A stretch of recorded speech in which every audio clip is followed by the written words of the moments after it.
l'attention à se mettre à l'écoute de ce que nous sommes en train de vivre, comme en tant qu'humanité, et de trouver ensemble des pistes possibles à partager avec beaucoup d'autres pour continuer ensemble le chemin vers un monde uni.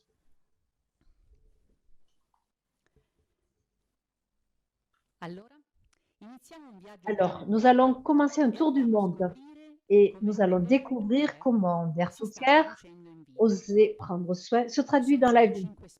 Voici 5 expériences qui pourront peut-être inspirer nos actions quotidiennes. Et si j'essayais moi aussi? Et si tu essayais toi aussi? Et si nous essayions ensemble? Nous commençons le voyage par la Serbie et nous nous laissons accompagner par Laura.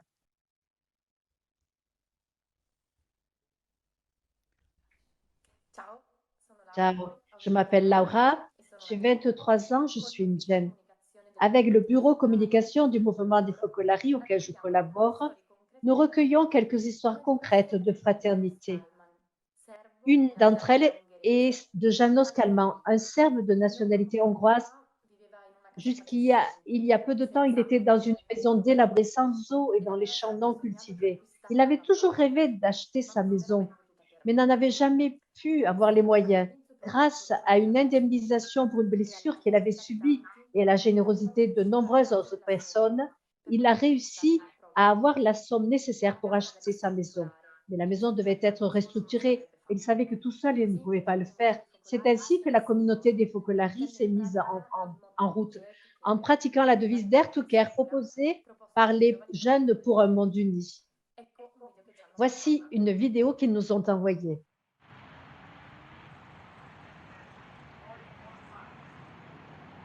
Consacrer son cœur, son esprit et ses mains aux plus vulnérables, à ceux qui sont dans le besoin. Cette fois, nous sommes en action à Bogarac, au cœur de la Voïvodine, une région de Serbie.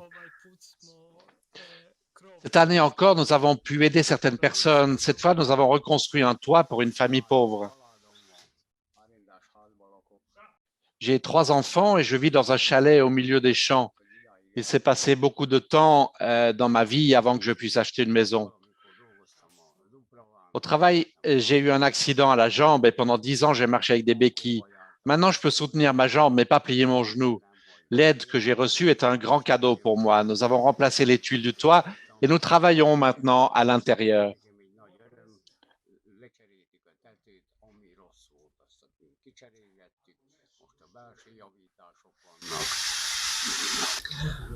En fait, il s'agissait d'aider les personnes qui en avaient besoin. Le toit est fixé, certaines tuiles en bois ont été remplacées, toutes les tuiles ont été remplacées. De plus, nous sommes en train de changer le plafond. Avant d'être fait d'argile compactée, le plafond était fait de roseaux. À ce stade, nous mettons des plaques de plâtre à la place. Le travail ne s'adresse pas seulement à des experts tels que des charpentiers ou des maçons, mais aussi à des volontaires qui veulent et peuvent aider.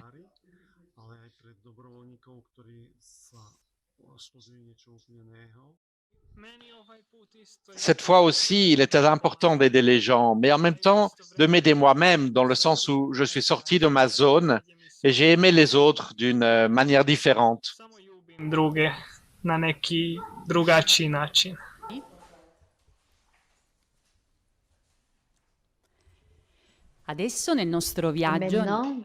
nous allons nous rendre en Argentine et nous allons écouter Monica Manolio qui nous a envoyé une vidéo, mais nous savons qu'elle est là, reliée par Zoom. Elle est avec nous. Ciao, Monica.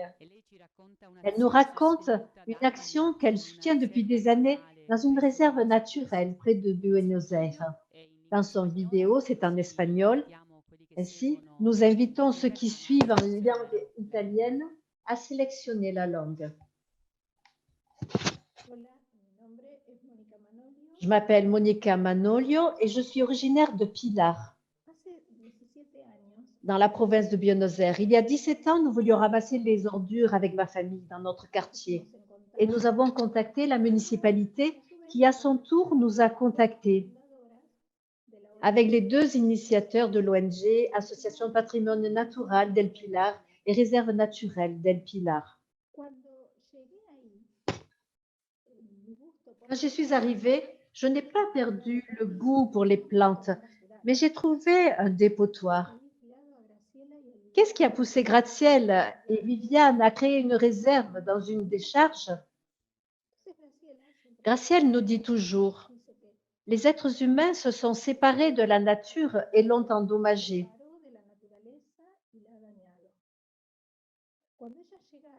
Quand elles sont arrivées, cet endroit était plein de feu, de fumée, d'odeurs terribles. Et au même endroit, à l'époque, le marais gagnait du terrain. Il y avait la nature contre les ragondins, les canards. C'était un combat inégal. Elles ont donc mis en place un projet d'éducation à l'environnement. Et lorsque nous l'avons présenté à la municipalité, on nous a dit qu'il fallait les signatures de 100 personnes pour le soutenir. Elles l'ont fait et le jour suivant l'ont présenté. Et le jour encore suivant, la réserve et l'ONG ont été créées.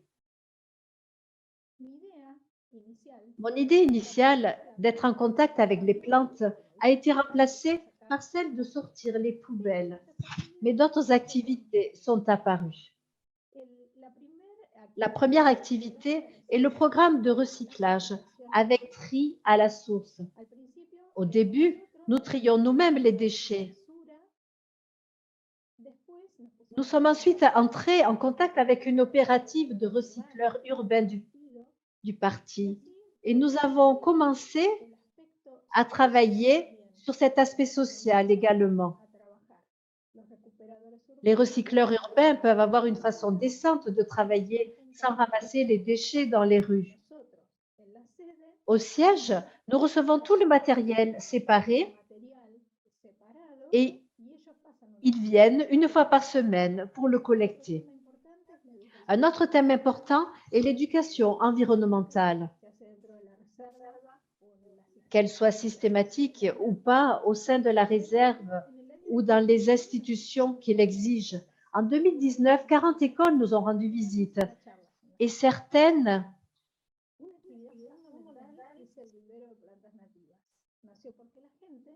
sont venues plus d'une fois. Des conférences ont été organisées. Une activité clé est la pépinière de plantes d'origine. Elle est née parce que lorsqu'on expliquait aux gens l'importance de ces plantes, la relation qu'elles entretiennent avec les animaux sauvages, par exemple leur relation avec les papillons, beaucoup nous demandaient pourquoi il n'y a pas plus de papillons. Alors, lorsqu'on leur a expliqué la relation qu'ils entretiennent avec les plantes indigènes, enfin du lieu, pardon, et que la pépinière la plus proche se trouvait à 120 km, une pépinière de plantes donc du lieu.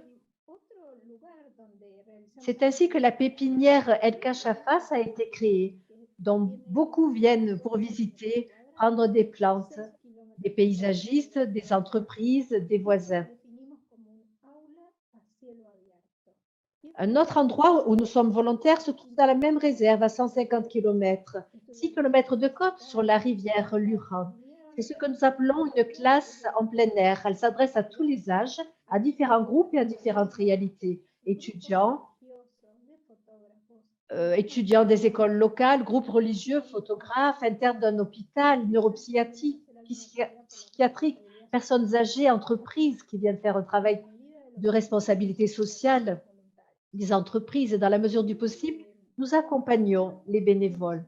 Je crois que chaque personne a son propre patrimoine naturel à découvrir, en commençant par sa propre maison, puis en regardant autour d'elle, et si elle le peut, en regardant plus loin et en œuvrant pour que ce lieu redevienne tel que Dieu le pense toujours en faveur de l'homme, contribuer avec notre grain de sable selon notre conviction à prendre soin de l'ensemble de la création.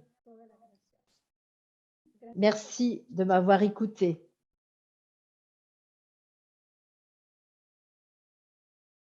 Ascoltano il grido dell'umanità.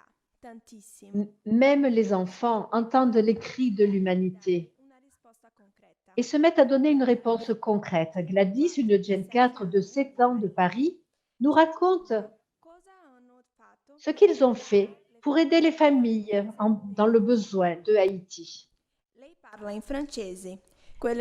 Elle le parle en française. Ceux de langue italienne doivent se mettre sur le canal italien.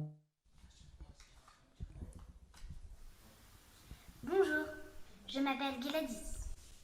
J'ai 8 ans. J'habite à côté de Paris.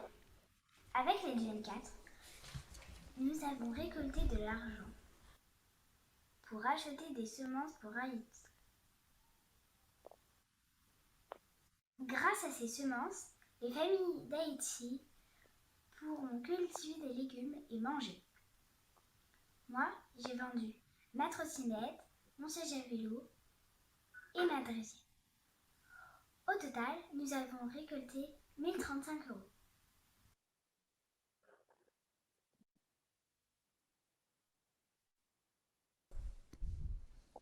I Gen 4 e i Gen 4 sono Les Gen fantastici. 4 sont fantastiques, vraiment.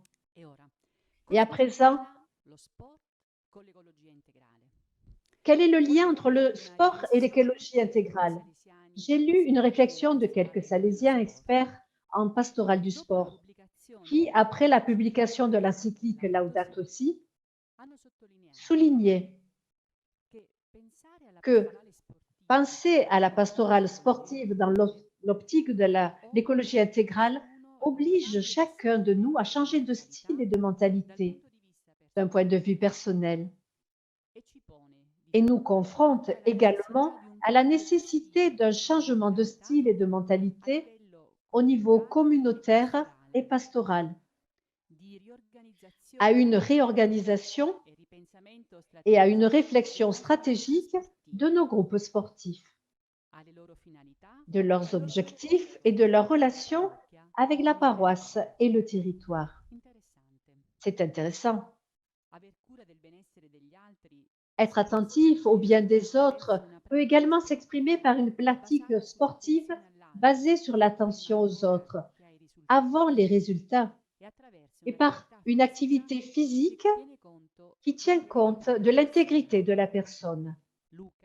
Luca, de l'inondation Sportmeet, nous raconte son expérience.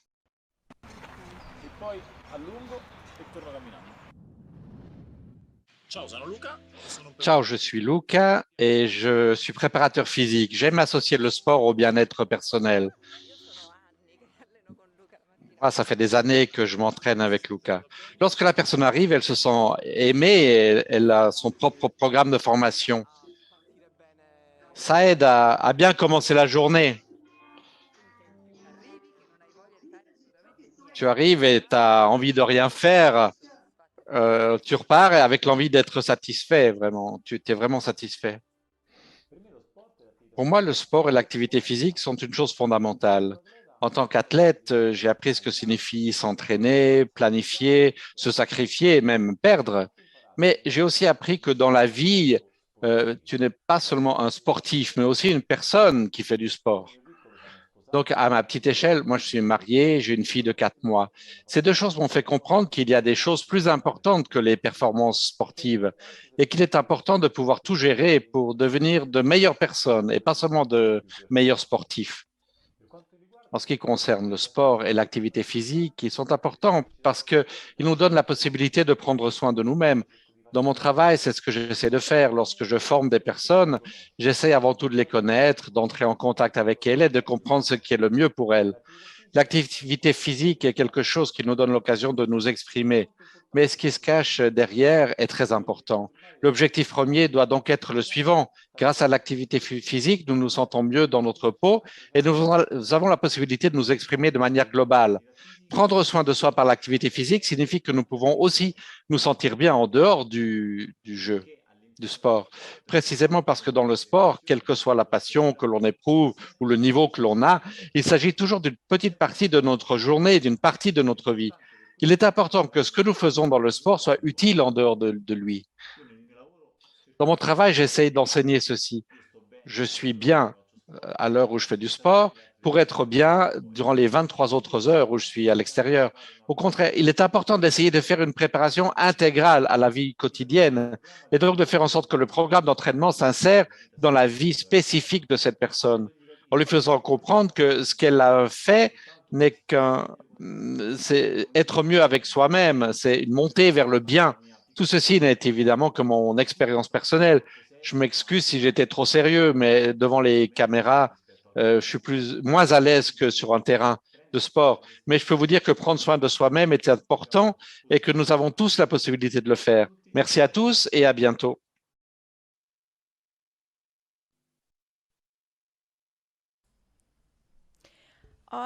Maintenant, le voyage va être long parce que nous allons voler vers l'Océanie. Nous saluons nos amis qui sont reliés depuis l'Océanie.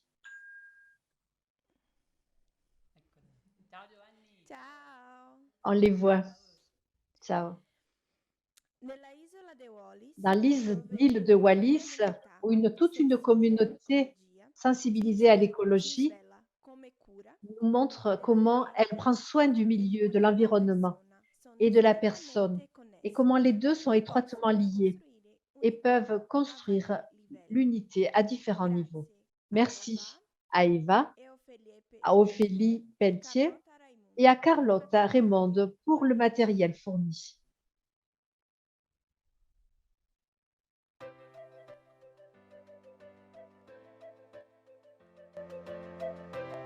Lorsque l'écologie devient une occasion de réconciliation politique et de fraternité. Wallis et Futuna sont des îles du Pacifique Sud dont les plus proches voisins sont Fidji, Tonga et Samoa. L'île de Wallis fait partie d'un magnifique archipel avec des récifs coralliens et de nombreux îlots. Mais il y a aussi beaucoup de déchets qui l'entourent, du plastique jusqu'aux pneus, des vieux meubles et aux résidus de verre. Tout cela continue à gâcher non seulement la beauté du lieu, mais aussi la flore et la faune. La situation politique contraste avec la beauté de l'endroit. La situation. Après la mort du roi de l'île en 2005, deux partis opposés se sont formés qui se disputent la succession. Et en 2016, les tensions sont montées d'un cran. Avec l'intronisation de deux rois, chacun ne reconnaissant pas l'autorité de l'autre, scindés en deux blocs opposés. Donc, une division qui continue à persister aujourd'hui. C'est dans ce contexte que la communauté des Focolari de Wallis a décidé de réaliser un projet écologique qui, au fil du temps, est également devenu un instrument de rencontre et de réconciliation. Eva Pelletier, fondatrice du projet, nous l'a raconté. Le projet est né en 2015, en réponse à l'encyclique Laudato Si du pape François. Depuis lors, la communauté de Wallis n'a pas cessé d'organiser des journées de nettoyage dans toute l'île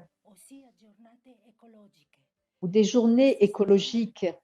Au cours de ces 6 années, le projet s'est développé à tous égards. Nombre de participants, bureaux publics et administratifs impliqués, offrant dans leur soutien concret récompenses, tonnes de déchets collectés à ce jour, 20 tonnes. L'écologie en soi est propre à toute l'humanité, mais pour Wallis, elle est devenue un prétexte. Elle a permis aux deux factions en présence de travailler ensemble pour leur maison commune. Eva raconte, en 2018, après mûre réflexion, nous sommes allés présenter nos hommages aux deux chefs d'un district, en leur présentant d'abord l'encyclique Laudato Si, puis en leur demandant la permission de nettoyer leur plage. Nous leur avons proposé de participer à l'une de nos 2 journées écologiques. Eh bien, Non seulement les deux chefs étaient présents, mais tous les habitants du district étaient là aussi. Et c'était merveilleux, car les gens de groupes politiques opposés ne se rencontraient plus jusque-là, même s'ils étaient de la même famille. Pendant une journée, nous leur avons donné l'occasion de se parler à nouveau, de partager un café, un moment convivial. Les deux chefs étaient là, le préfet était là, les ministres du roi étaient là et nous, la communauté du Focolare.